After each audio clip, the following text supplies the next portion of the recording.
Hello बच्चों, welcome to the Jassi से सीखो फ्रेंच।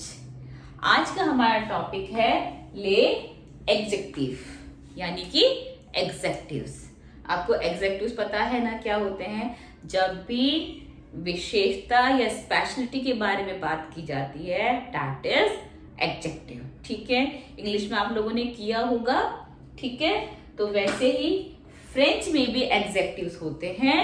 ठीक है, लेकिन एग्जेक्टिव्स को जो मास्कुलिन फॉर्म से हम फेमिनिन फॉर्म में चेंज करते हैं तो वो हम कैसे करते हैं, ठीक है, ये हम आज सीखते हैं। मेरी इंफॉर्मेटिव वीडियो है, अच्छे से समझ लो। कुछ नहीं आएगा तो आप मुझसे कमेंट बॉक्स में पूछेंगे, क्योंकि इसके बाद हम एक्सरसाइज ही करेंगे। ठीक है बच्चों, तो करें, शुरू करते हैं।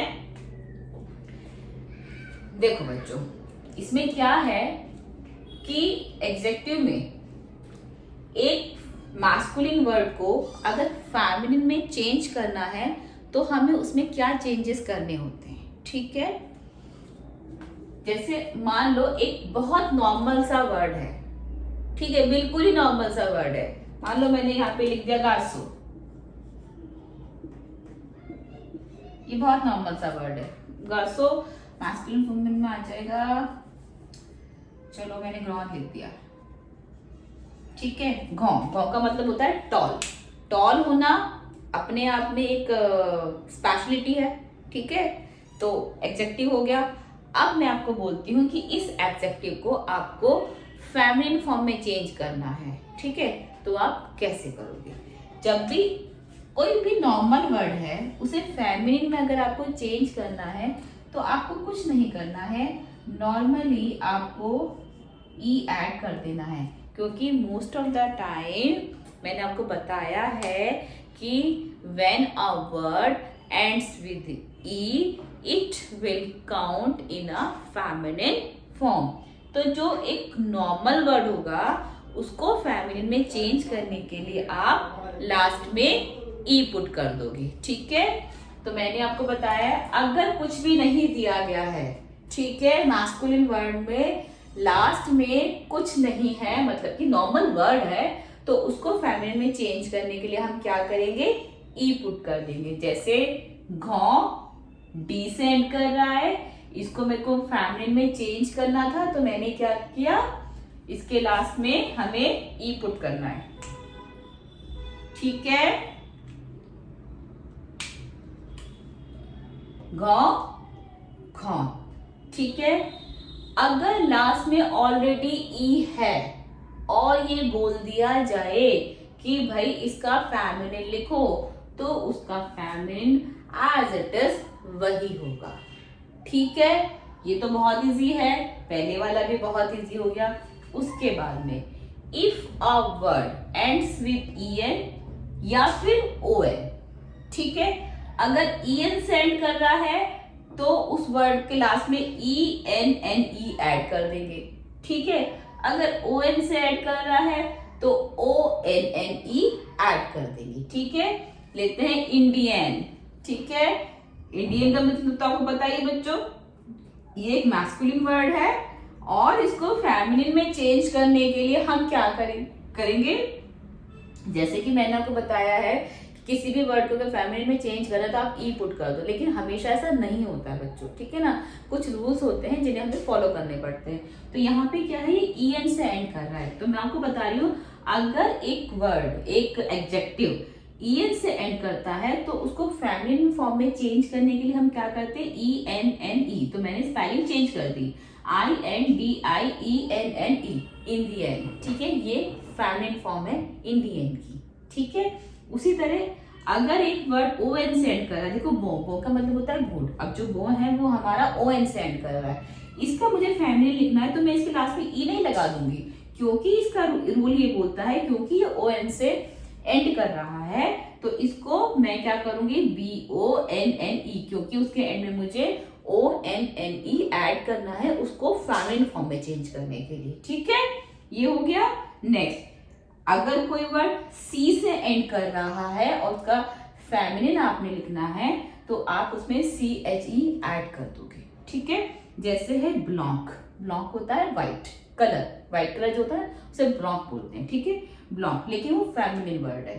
अब अगर मैं उसको आपको ये कह दूं कि इसको आपको सॉरी ये एक मैस्कुलिन वर्ड है, और अब मैं ये कह दूं कि आपको इसको फेमिनिन में चेंज करना है, तो आप क्या स्पेलिंग लिखेंगे, BLANCHE, ब्लॉश, ठीक है, ब्लॉश। उसके बाद में नेक्स्ट हम लेते हैं F। अगर एक वर्ड F से एंड करता है और उसको फेमिनिन में चेंज करना है तो हम उसको लास्ट में VE ऐड कर देंगे, जैसे एक्टिव, एक्टिव जो होता है एक्टिव, एक्टिव वैसे इंग्लिश का वर्ड है, फ्रेंच में एक्टिव बोलते हैं, ठीक है, लेकिन अगर इसका मुझे फेमिनिन में चेंज करना है तो ये एक्टिव ही हो जाएगा, क्योंकि यहाँ पर VE ऐड हो जाएगा, ठीक है। नेक्स्ट है एक्स। अगर एक वर्ड एक्स से एंड करता है तो उसको फेमिनिन फॉर्म में चेंज करने के लिए मैं क्या करूंगी, SE ऐड कर दूंगी, ठीक है, लास्ट में ही, जैसे ये कुराजिस, कुराजियस, ठीक है, और ये हो गया ये भी कुराजियस, ठीक है। तो ये एक्सटेंड किया मैंने, क्या किया, इसके एंड में SE ऐड कर दिया, ठीक है। उसके बाद में नेक्स्ट है if a word ends with EUR। अगर एक वर्ड EUR से एंड करता है तो उसको फेमिनिन में चेंज करने के लिए मैंने क्या करना है, EUSE ऐड करना है, जैसे है डांसर, ठीक है, डांसर हो गया। अब डांसर लेडी भी होती है, जेंट्स भी होता है, तो फेमिनिन तो होगा ही, तो इसको मैंने फेमिनिन में चेंज करने के लिए लास्ट में EUSE लिख दिया, डांसियस, ठीक है।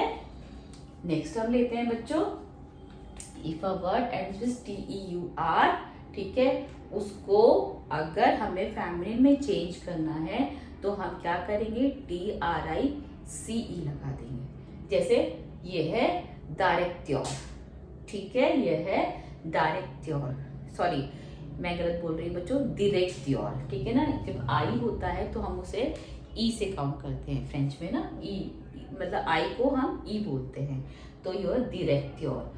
अब ये इसका फेमिनिन, क्योंकि डायरेक्टर लेडी भी होती है, तो डायरेक्ट्रिस, डायरेक्ट्रिस, ठीक है।